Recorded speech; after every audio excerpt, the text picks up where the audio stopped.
తెలంగాణ ప్రభుత్వం అట్టహాసంగా ప్రకటించిన బీసీలకు లక్ష ఆర్థిక సాయం స్కీమ్ దరఖాస్తు కోసం ఉమ్మడి మహబూబ్ నగర్ జిల్లాలో జనాలు ఇబ్బందులు పడుతున్నారు. ఈ రోజుతో గడువు ముగుస్తుండడంతో అప్లై చేసుకోవడానికి బారులు తీరుతున్నారు. దరఖాస్తుదారులకు అవసరమైన కులం ఆదాయం సర్టిఫికేట్లు అందజేతలో రెవెన్యూ ఆఫీసర్లు నిర్లక్ష్యంగా వ్యవహరిస్తున్నారని ఆరోపిస్తున్నారు. రెవెన్యూ ఉద్యోగులంతా తెలంగాణ దశాబ్ది ఉత్సవాల్లో తీరిక లేకుండా గడుపుతూ ఉండడంతో అప్లికేషన్లు వేల సంఖ్యలో పెండింగ్లో ఉంటున్నాయి. ఇక ఇదే అంశానికి సంబంధించి మరింత సమాచారం మా మహబూబ్ నగర్ నుండి మా జిల్లా ప్రతినిధి హరిశంకర్ మరిన్ని వివరాలు అందిస్తారు. Harishankar, over to you. Telangana రాష్ట్ర ప్రభుత్వం ఎంతో ప్రతిష్టాత్మకంగా తీసుకొచ్చినటువంటి బీసీ రుణాలకు సంబంధించినటువంటి ధృవపత్రాలలో నిర్లక్ష్యం వహిస్తున్నారని చెప్పి కూడా ఉమ్మడి పాలమూరు జిల్లా వ్యాప్తంగా ఉన్నటువంటి తహసీల్దార్ ఆఫీసుల వద్ద పెద్ద ఎత్తున కూడా నిరసనలు వ్యక్తం చేస్తున్న సిచ్యువేషన్ కొనసాగుతుంది. ప్రస్తుతం మనం చూస్తున్న విజువల్స్లో జోగులాంబ గద్వాల జిల్లాలో ఉన్నటువంటి ఐజా తహసీల్దార్ కార్యాలయం వద్ద ఉన్నాము. ఎంఆర్ ఆఫీస్ వద్ద కూడా బీసీ రుణాల కోసం ఎవరైతే అప్లై చేసుకున్నారో వాళ్ళందరికీ సంబంధించిన కుల ఆదాయ ధృవ సర్టిఫికేట్ల కోసం వాళ్ళంతా ముందుకు వస్తున్న సిచ్యువేషన్ ఉంది. అవి దాదాపు వారం 10 రోజులు గడుస్తున్నప్పుడు కూడా వాళ్ళంతా ఇక్కడ ఇంకా తీసుకోవడం లేదని చెప్పి కూడా వాళ్ళంతా కూడా అంటున్న సిచ్యువేషన్ ఉంది. ప్రస్తుతం మనతో మాట్లాడిన కొంతమంది బాధితులు ఉన్నారు. చెప్పండి, మీరు కులము ఆదాయం సర్టిఫికేట్లు అప్లై చేశారు, ఎప్పుడు అప్లై చేశారు, ఇప్పటివరకు ఏం జరిగింది? 14వ తారీఖు అప్లై చేసినాము. ఈ పొద్దుల వరకు ఇంతవరకు రాలే. వాళ్ళు ఎవరు పట్టించుకున్నా, ఎంఆర్ఓ పట్టించుకునేది లేదు, ఆర్ఐ పట్టించుకునేది లేదు. ఇవాళ 11-12 గంటలకు వచ్చినారు. ఇవాళ ఉదయం ఇంత టైట్ ఉండి కూడా వాళ్ళు అసలు ముట్టుకునేది లేదు. తీసుకుపోయిన కాయిదాలు అక్కడనే, ఫైళ్ళు అక్కడనే, ఏం చేసేది లేదు, చేసేది లేదు. మన 3 మాటల రాత్రి పగులు ఇన్నే పండుకుంటున్నారు జనాలు. మొన్న ఎప్పుడు బేసరం రోజు రాత్రి 300 మంది ఇన్నే పండుకున్నారు. మేడం ఏమన్నా సైట్ రాదు ఉంటుంది, సైట్ వస్తే రిజిస్ట్రేషన్లో అవి పెట్టుకుంటున్నారు.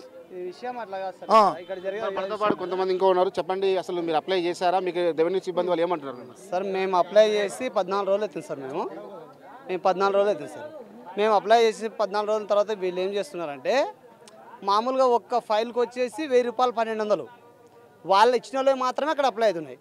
మాలాంటి వాళ్ళం ఏం చేస్తారంటే పొద్దున్న ఇంటికాడ నుండి ఫైల్ పట్టుకొని ఇంటికి వస్తాం. ఇక్కడికి వచ్చిన తర్వాత ఏం చేస్తారంటే వీళ్ళు ఫైల్ తీసుకుపోయి మేము ఆడబెడితే వాళ్ళు ఉన్నోళ్ళు పక్కన ఉన్నోళ్ళు, ఈ బాబు మీది సైట్ వస్తలేదు, పక్క పెట్టేసుకోవడం, పక్క పెట్టి 1000-1200 ఇచ్చిన వాళ్ళు మాత్రమే ఇక్కడ జరుగుతుంది. ప్రతిదీ మోసం జరుగుతుంది సార్.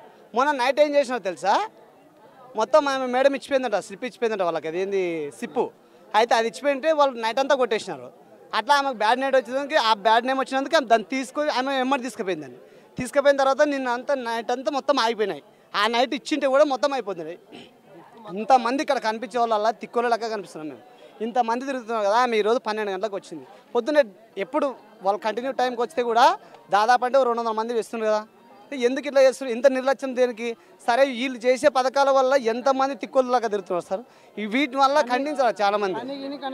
మేము ఎంతమంది పని, సరే ఈ ఎండాకాలం కాబట్టి పని విడిచిపెట్టి తిరుగుతున్నాం. అదే వర్షాకాలం అయితే వాళ్ళు ఇచ్చే పథకాలకు ఎంతమంది వేస్ట్ కావాలి? మేము అది ఇచ్చేది ఏముందో, రేషన్ కార్డుకు 50,000 వేస్తే కూడా మేము తీసుకుంటాం కదా. అన్నీ వాళ్ళ దగ్గర ఉంటాయి కదా. ఏంది ఈ పని చేయడము? ఈ రైతులంతా అంతా తిక్కులకు కనిపిస్తున్నారా వాళ్ళకి? ఏం సైడ్ నాతో పాటు కొంతమంది ఉన్నారు. చెప్పండి, దాదాపు ఎన్ని రోజులు మీరు అప్లై చేసి ప్రభుత్వం నుంచి, అంటే రెవెన్యూ సిబ్బంది నుంచి మిమ్మల్ని ఏమంటున్నారు? మేము అప్లై చేసి 10వ తారీఖు చేసినాం సార్. ఇంతవరకు క్యాస్ట్ రాలే, ఇన్కమ్ రాలేదు సార్. సర్వర్ బిజీ అంటున్నారు సార్. ఇది రాష్ట్ర వ్యాప్తంగా జరుగుతుంది కాబట్టి సర్వర్ బిజీ ఉండొచ్చు, కానీ ఇది ఈ దరఖాస్తు తేదీ కూడా పెంచే విధంగా చేయాలని కోరుకుంటున్నాం సార్. చెప్పండి, మీరు అప్లై చేశారా? క్యాస్ట్ సార్ 10వ తారీఖు చేస్తే కూడా ఇంతవరకు కాలే. నిన్న వచ్చి రాత్రి వరకు 8 గంటల వరకు ఉండిపోయినా సార్. 4 నుంచి 7 గంటల వరకు మీటింగ్ ఉందని ఇంకా మీటింగ్ బంద్ చేసుకునే తాళాలు వేసుకొని పోయి సారు. ఏం సార్ అంటే పొద్దున 10 గంటలకు వస్తానే. ఇంతవరకు సార్ టీటీ సార్ రాలే. ఇంకా ఇప్పుడు వచ్చినాము, మేడం వచ్చే లోనివా. ఇప్పుడు అందరు బయట ఉన్నాం సార్. 15 రోజులైంది. ఉమ్మడి పాలమూరు జిల్లా వ్యాప్తంగా ఉన్నటువంటి ఎవరైతే బీసీ రుణాల కోసం అప్లై చేస్తున్నారో వాళ్ళంతా కూడా రోజుల తరబడి ఇక్కడ వెయిట్ చేస్తున్నామని చెప్తున్నారు. ఒకవైపు లంచాలు ఇచ్చితే మాత్రం ఇక్కడ పనులు జరుగుతున్నాయి, మిగతా జరగట్లేదని చెప్పి కూడా వాళ్ళంతా ఆందోళన వ్యక్తం చేసే సిచ్యువేషన్ ఉంది.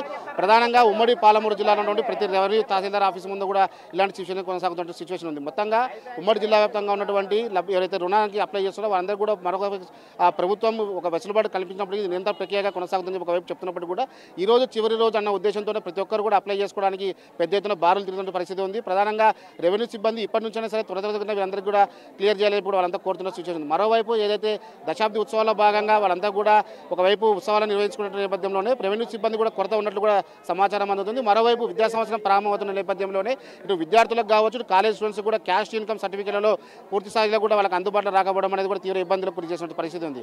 ఇది ఇక్కడ ఉన్న తాజా పరిస్థితి. కెమెరా పర్సన్ రాజశేఖర్తో హరిశంకర్, ప్రైమ్ 9 ఐజా ఎంఆర్ఓ.